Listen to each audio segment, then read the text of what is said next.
کوہ ہمالیہ کے دامن میں واقع بنیر اور اس سے ملحقہ علاقے خوبصورتی میں اپنی مثال آپ ہیں۔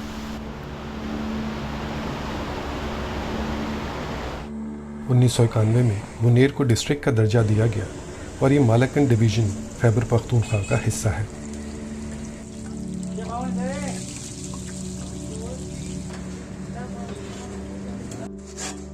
بنیر کی آبادی تقریباً 11 لاکھ افراد پر مشتمل ہے اور یہاں زیادہ تر لوگ زراعت، کانکنی اور بیرون ملک ملازمتوں سے وابستہ ہیں۔ خیبر پختونخوا میں ہونے والی حالیہ بارشوں سے ڈسٹرکٹ بنیر بھی شدید متاثر ہوا۔ 15 اگست کو بارش کے دوران ان پہاڑوں پر بادل پھٹا جن کے دامن میں بنیر کا گاؤں بشنوئی آباد تھا۔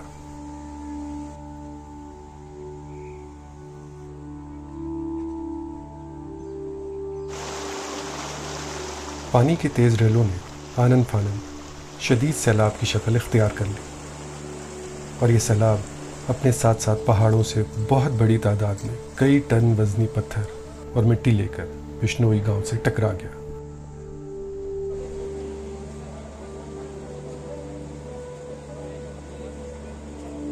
اس گاؤں میں 80 سے 90 گھر آباد تھے۔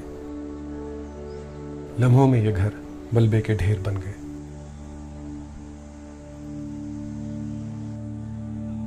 بعض گھر مکمل طور پر مٹی تلے دب گئے۔ یہ سب کچھ اتنی تیزی سے ہوا کہ گاؤں کے مکینوں کو اپنی جان بچانے کا موقع بھی نہ مل سکا۔ بعض مکینوں کی میتیں کئی کلومیٹر دور سے ملیں اور بہت سے افراد ایسے ہیں جنہیں ابھی تک ملبے کے ڈھیر اور مٹی کے نیچے ڈھونڈا جا رہا ہے۔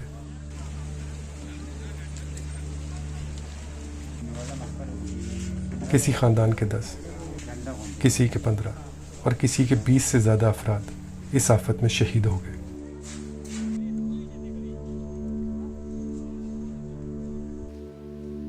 بنیر میں داخل ہوتے ہی جو چیز سب سے پہلے مشاہدے میں آتی ہے وہ یہاں کے پہاڑوں پر موجود بڑے بڑے پتھر ہیں۔ ایسا محسوس ہوتا ہے کہ جیسے یہ پتھر بمشکل ان پہاڑوں پر ٹکے ہوئے ہوں، اور شاید یہ وجہ بھی تھی کہ پانی کا تیز بہاؤ ان پتھروں کو بڑی تعداد میں گاؤں کی طرف لانے کا باعث بنا۔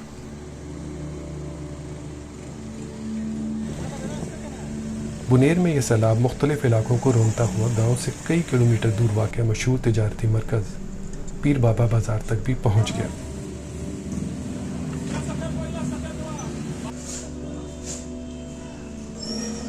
یہاں قائم دکانوں میں رکھا گیا سامان مکمل طور پر تباہ ہو گیا۔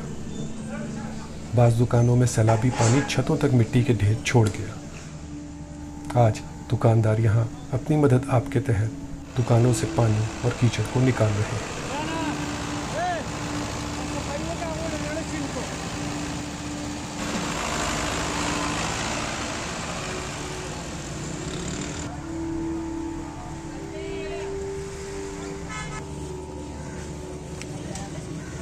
بنیر میں بڑے پیمانے پر امدادی سرگرمیوں کا آغاز ہو چکا ہے۔ لوگ انفرادی طور پر اور اس کے علاوہ مختلف NGOs متاثرین کو کھانا، دوائیاں اور دیگر ضروریات زندگی کی اشیاء پہنچا رہے ہیں۔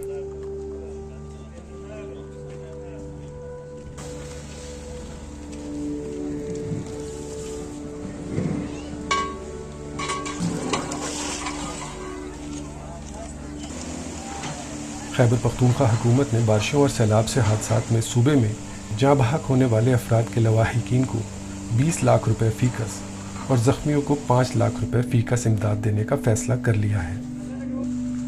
یقیناً یہ ابتدائی اقدامات ہیں کیونکہ سردیوں کا آغاز ہونے کو ہے، اس لیے گھروں کی دوبارہ تعمیر، متاثرین کی آباد کاری، کاروبار کی بحالی اور فصلوں کو دوبارہ قابل کاشت بنانے جیسے فوری اقدامات ناگزیر ہیں، جو کہ صوبائی اور مرکزی حکومتوں کے لیے ایک بہت بڑا چیلنج ثابت ہوں گے۔